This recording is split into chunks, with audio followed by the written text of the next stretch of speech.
లోక్సభ ఎన్నికల కోసమే కేసీఆర్ నీళ్ల సెంటిమెంటు.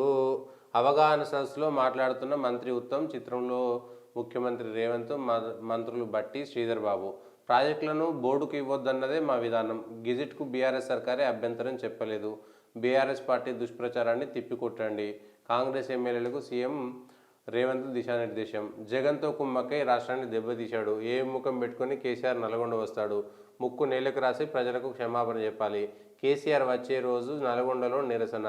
రాష్ట్ర మంత్రి కోమటిరెడ్డి కేసీఆర్ సభను అడ్డగిస్తాం.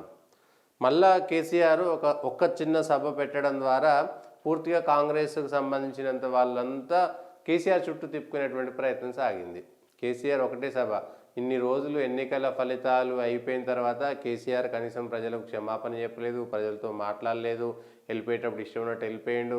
కనీసం 10 సంవత్సరాల పాటు అధికారం ఇచ్చినటువంటి ప్రజలకు ధన్యవాదాలు, నేను ప్రతిపక్షంలో ఉంటాను, ప్రజలతో ఎక్కడా మాట్లాడలేదు. ఒక్క మాట కూడా మాట్లాడకుండా డైరెక్ట్గా ఇప్పటి వరకు మాట్లాడలే. 13వ తారీఖు నల్గొండకు సంబంధించినటువంటి పబ్లిక్ మీటింగ్లో మాత్రమే మాట్లాడతాడు అనేటువంటి అంశం క్లియర్గా ఉన్నది.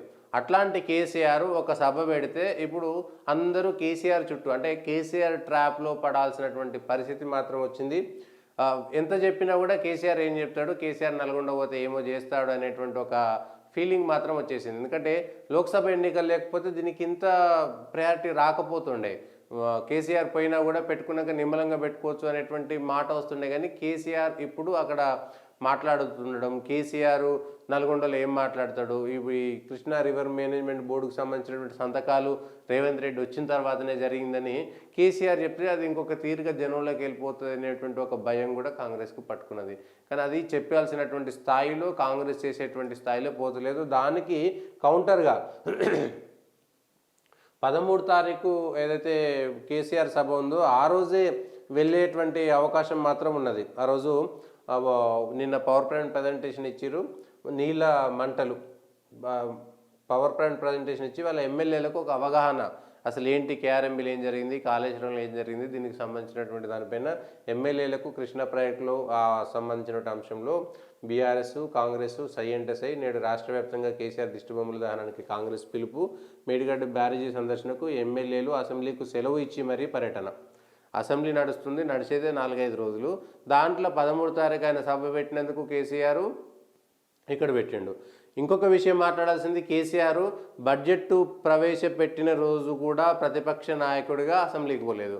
ఆయన పోయిన తర్వాత సరే కేఆర్ఎంబీకి సంబంధించి ఏదైనా మాట్లాడవచ్చు, కానీ ఎన్నికైన శాసనసభ సభ్యుడిగా, ఎన్నికైనటువంటి వ్యక్తిగా, ప్రధాన ప్రతిపక్ష నాయకుడిగా అసెంబ్లీ జరిగేటప్పుడు, శాసనసభ జరిగేటప్పుడు శాసనసభకి పోనటువంటి వ్యక్తి ప్రజల్లోకి పోయి ఏదో 4 ముక్కలు చెప్పి రెచ్చగొడితే మాత్రం ఎట్లా నమ్మాలి? బాధ్యత కాదా? అసెంబ్లీకి వెళ్ళాల్సినటువంటి బాధ్యత కేసీఆర్కి ఉందా లేదా? గతంలో కూడా ఆయన మీద పార్లమెంటుకు పోడు రవీంద్ర నాయక్ అయితే పెద్ద ఆరోపణ చేశాడు. మాజీ ఎంపీ రవీంద్ర నాయక్ నేనే పోయి దొంగ సంతకాలు పెట్టాల్సినటువంటి పరిస్థితి, ఆయన పార్లమెంటుకి ఎన్నడూ హాజరు కాలేదు, ఆ పెట్టిన సంతకాలు కూడా నాతోటి పెట్టించుకున్నటువంటి సందర్భాలు ఉన్నాయి, అది ఆయన తీరు, పార్లమెంటులోకి వెళ్ళడు అనేటువంటిది చాలా చర్చ జరిగింది. గతంలో కేసీఆర్ వ్యవహారశైలిపైన మేము తెలంగాణ ఉద్యమం కోసం తిరుగుతున్నాం కాబట్టి పార్లమెంట్ జరిగేటప్పుడు పార్లమెంట్లో మేమేడ కూర్చుంటాం, అందరూ పార్టీ అధినేతలతోటి తిరగాలనేటువంటిది ఒకటి చర్చ చేశారు. ఇప్పుడు కూడా అసెంబ్లీ జరుగుతుంటే అసెంబ్లీలో అంత పెద్ద ఇష్యూ, రాష్ట్రానికి సంబంధించినటువంటి బడ్జెట్, దీనిపైన చర్చ చేయాలి వినాల్సింది పోయి రాష్ట్రానికి సంబంధించినటువంటి ప్రతిపక్ష నాయకుడే పోకపోతే ఇంకెవరు పోతారు? దానికి ఉన్నటువంటి శాంక్టిటీ ఏంటి? దీనికి సంబంధించినటువంటిది కూడా ఒక చర్చ. మొత్తానికైతే ఈ ఎన్నికలకు సంబంధించినటువంటి దాంట్లో లోక్సభ ఎన్నికల కోసమే కేసీఆర్ నీళ్ళ సెంటిమెంట్ అనేది కాంగ్రెస్ ఆరోపణ.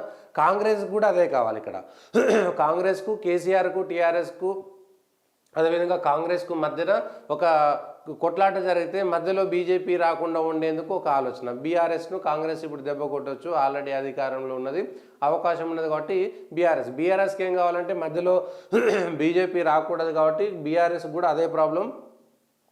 బీఆర్ఎస్కు సంబంధించినటువంటి అది దెబ్బ కొట్టకుండా బీఆర్ఎస్ కూడా అదే పని చేయాల్సినటువంటి, అంటే కాంగ్రెస్ బీఆర్ఎస్ మధ్యన జరుగుతున్నటువంటి కొట్లాటగా మనం చూడొచ్చు. దీనికి వీళ్ళిద్దరి మధ్యన కొట్లాట జరుగుతుంటే పక్క పార్టీ మాత్రం ఊరికే చూడాల్సినటువంటి పరిస్థితి.